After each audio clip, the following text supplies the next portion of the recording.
जय माँ काली मित्रों, आपका मेरे चैनल माँ काली माँ दुर्गा शक्ति संवाद में स्वागत है।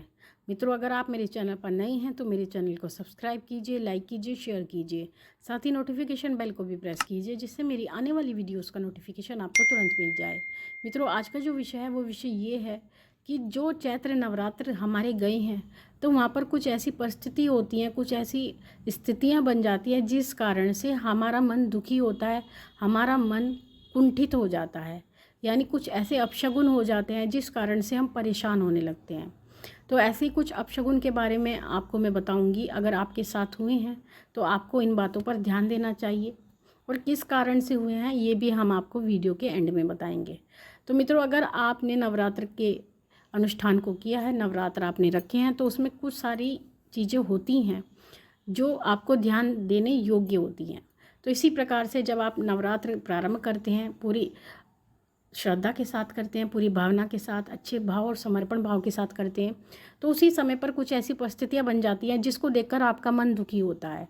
तो वो परिस्थितियां क्या होती हैं? अगर आप नवरात्र प्रारंभ करते हैं और नवरात्रि में माँ भगवती की सेवा आराधना करते हैं और सबसे प्रथम दिन आप जमारे बोते हैं, खेती माँ भगवती की खेतरी बोई जाती है तो जमारे बोए जाते हैं, और वो जमारे अगर उगते नहीं हैं, कई बार ऐसा होता है कई दिन होने के बाद भी आपके जंवारे उगते नहीं हैं, या जंवारों में फफूंदी लग जाती है, या उनकी जड़ें जो होती हैं वो गल जाती हैं, ख़राब हो जाती हैं, जंवारे ख़राब हो जाते हैं।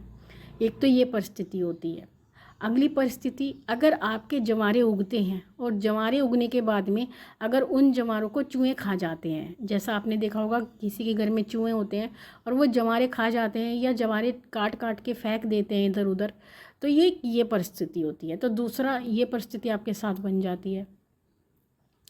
तीसरी परिस्थिति क्या होती है कि जब आप नवरात्र करते हैं और नवरात्र में आप अखंड ज्योति माँ भगवती के चरणों में लगाते हैं, माँ से आह्वान करते हैं कि माँ माई उस अखंड ज्योति में विराजमान हो, और वो अखंड ज्योति नवरात्र के बीच में अगर शांत हो जाती है तो ये एक परिस्थिति आपके जीवन में बन जाती है, ये भी जिसको देख के आप परेशान हो जाते हैं।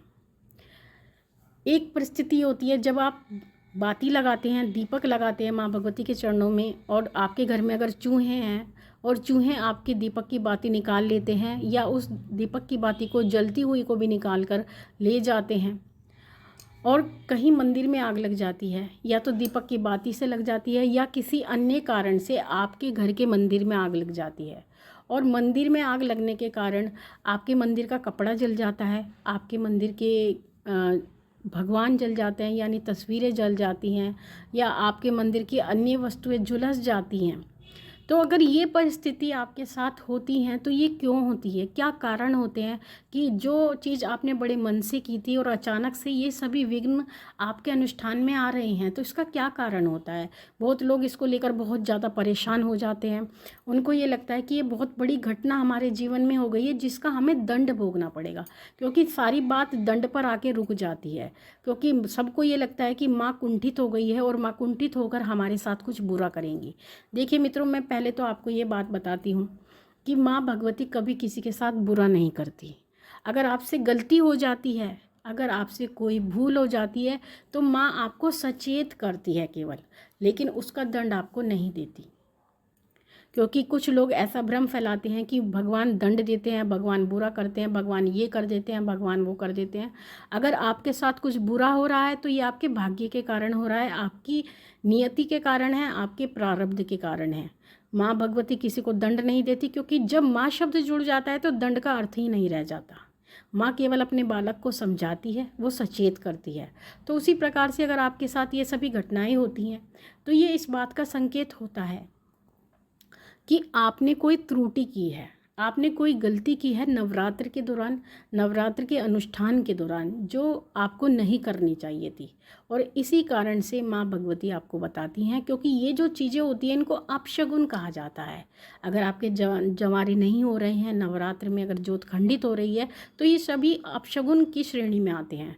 तो ये अपशगुन इस कारण से होते हैं कि आपसे कोई त्रुटि होती है, आपसे कोई गलती होती है, और उसी गलतियों से ये अपशगुन आपके नवरात्र में आते हैं, ये विघ्न आते हैं।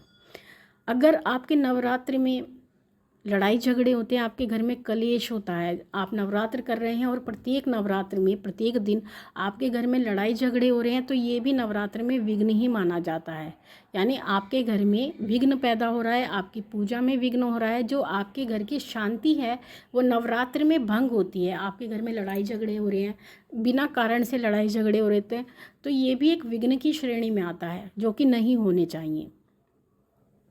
या आपने देखा होगा कुछ स्त्रियां नवरात्र में ये शिकायत भी करती हैं कि जब हम नवरात्र करते हैं, नवरात्र के दौरान हमारे घर में कष्ट ज़्यादा आते हैं, हमारे घर में लड़ाइयाँ ज़्यादा आती हैं और हमारे घर में कोई ना कोई परेशान होता है। तो ये सभी परिस्थिति अपशगुन की श्रेणी में आती हैं और ऐसी परिस्थिति में आपको माँ भगवती से प्रार्थना करनी चाहिए। अगर आपकी अखंड ज्योत शांत हो गई है तो उसमें आपको घबराने की आवश्यकता नहीं है। ये अपशगुन हो चुका है, लेकिन फिर भी आपको घबराने की आवश्यकता नहीं है। हो सकता है आपसे कोई त्रुटि हुई थी जिस कारण से ये शांत हुई है ज्योत, तो आपको उसको पुनः प्रज्वलित करना है। माँ के सामने नाक रगड़ के क्षमा मांगनी है कि माँ, हम अज्ञानी बालक है, ये नहीं जानते कि हमसे क्या त्रुटि हुई है, लेकिन जो भी त्रुटि हमसे हुई है हम उसके लिए क्षमा प्रार्थी हैं। तो आपको ये प्रार्थना करनी चाहिए। अगर लड़ाई झगड़े होते हैं तो माँ से सुख शांति की अपने घर की प्रार्थना करनी चाहिए।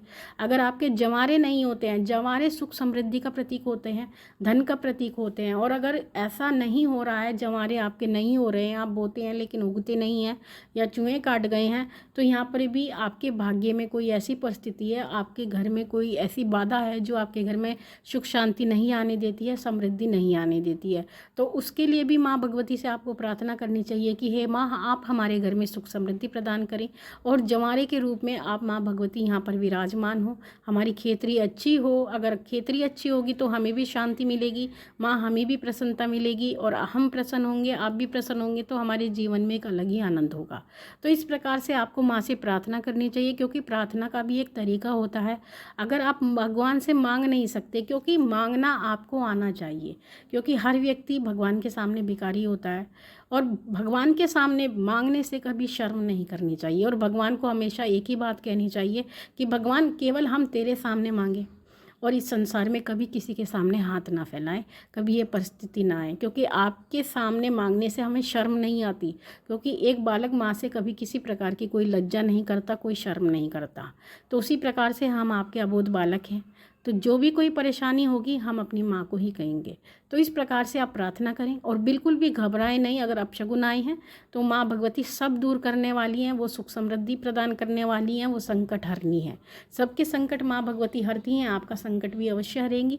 तो माँ से इस प्रकार की प्रार्थना करके आप ज्योत को पुनः प्रज्वलित करें, सुख शांति की प्रार्थना करें, माँ भगवती के चरणों में अरदास जरूर करें।